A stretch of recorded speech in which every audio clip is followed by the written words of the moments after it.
سلام عشقای دلم، چه خبر؟ خوب هستین؟ بچه امروز براتون یه سنسی آوردم. این سنس برای چیتراست، یعنی این سنس ممنوع است، اینجوری بهتون بگم. اینو از رو یه پلیر برزیلی بهم داده. این سنس به خدا خیلی خفنه، بزنید مطمئنم پشیمون نمیشید. خیلی خیلی خفنه، یعنی چجور بهتون بگم، این سنس برای همه گانا کار میکنه، چه برای گوشی سامسونگ چه برای گوشی شیائومی. البته رو سامسونگ بهتر میخوره، اینم بهتون بگم، رو گوشی‌های سامسونگ بهتر میخوره تا شیائومی اینا، آیفون حالا اینا. رو گوشی سامسونگ خیلی بهتر میخوره. بزن بریم سراغ عشقای دلم. AK نگاه کنید چجوری من میزنم، نگاه کنید دیگه. این سنس خیلی خفن، خیلی خیلی خفن این سنس، به خدا نگاه کنید. سنس کنده ولی سنس خیلی عالیه. بعضیا رو سری کار میکنن، رو سنسای سری میزنن، ولی بعضیا رو سنسای کند میزنن. من خودم سریعم، رو سنسام کلا سری. این پیچر رو نگاه کنید، این پیچر رو نگاه کنید، نگاه فول هد. به خدا این هدا تو PC میخوره. این هدا بخشین گلوم گرفت. این هدا خیلی خفنه. این سنسه برای موبایل هم هسته، نه پیسی. برای پیسی، حالا پیسی چون که چرخی صفحه اینا موسینا داره، خیلی سریع میچرخه این حرفا.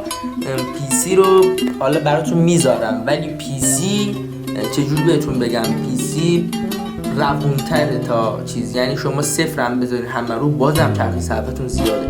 من خودم روی سنس سریع کار میکنم. نگاه کنید، من ایکیو مثل بوتپکر میزنم. نگاه کنید خیلی خفنه این سنسه.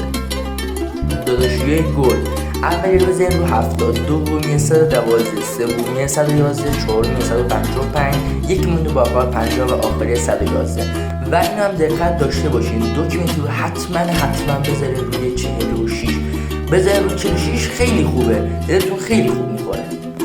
داداشیه گلم اگر بازی براتون آسونه، یعنی سنستون نه سنس مثلا میگم کلا روون بازی میکنید، اینجور نیست که کند بازی کنید، یختون رو به موبه میندازید و این حرفا، حتما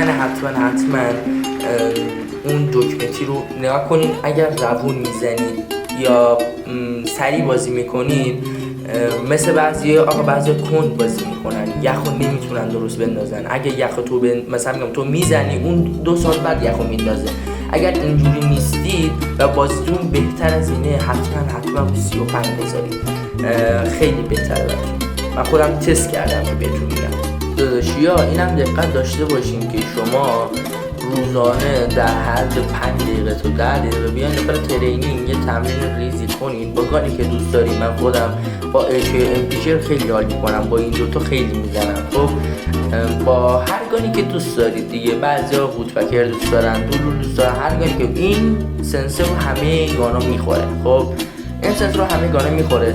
بعد شما هر چیزی که دوست داشتید، الان شما به خدا هدا رو ببینید، شما هر چیزی که هر گانی که دوست داشتین رو بردارید، مطمئن باشید باش خیلی خوب میخوره. فقط میگم باید تمرین کنید، یعنی تمرین نکنید، باید دستتون و سرعت دستتون رو ببرید بالا. مثلا میگم دستتون یه جور بچینید که یخی که میزنید جلو دستتون باشه، گان که عوض میکنید جلو دست. حالا هر کس یه جور دستی داره، هر کاری که میکنید فقط سریع باشید و روزانه حداقل 5 دقیقه تا 10 دقیقه داخل ترینینگ، اصلا با دوستاتون برین کاستوم، سعی کنید کسایی که ازتون قوی ترن باشون برین کاستوم و تمرین کنین تا بازیتون بهتر شه. بازم میگم سرعت عملتون خیلی ببرید بالا، سرعت عمل داخل گیم خیلی چجور بهتون بگم، خیلی تاثیر داره. شما سرعت عملتون نتونین ببرین بالا، یه نفر از کنار شما رو میزنه. نتونین خیلی سریع یخ بندازین، یه نفر شما رو قبل از اینکه یخ بندازین میزنه. پس میگم سرعت عمل خیلی ببرین بالا. خب داداشی گلم عشقید، خیلی ممنون ویدیو رو تا آخر دیدین. لطفاً لایک و سابسکرایب رو بزنید. 2 ثانیه بیشتر وقت شما رو نمیگیره ولی کلی انرژی به من میده و بهتون میخوام چیت های رو معرفی کنم که بدون بنم.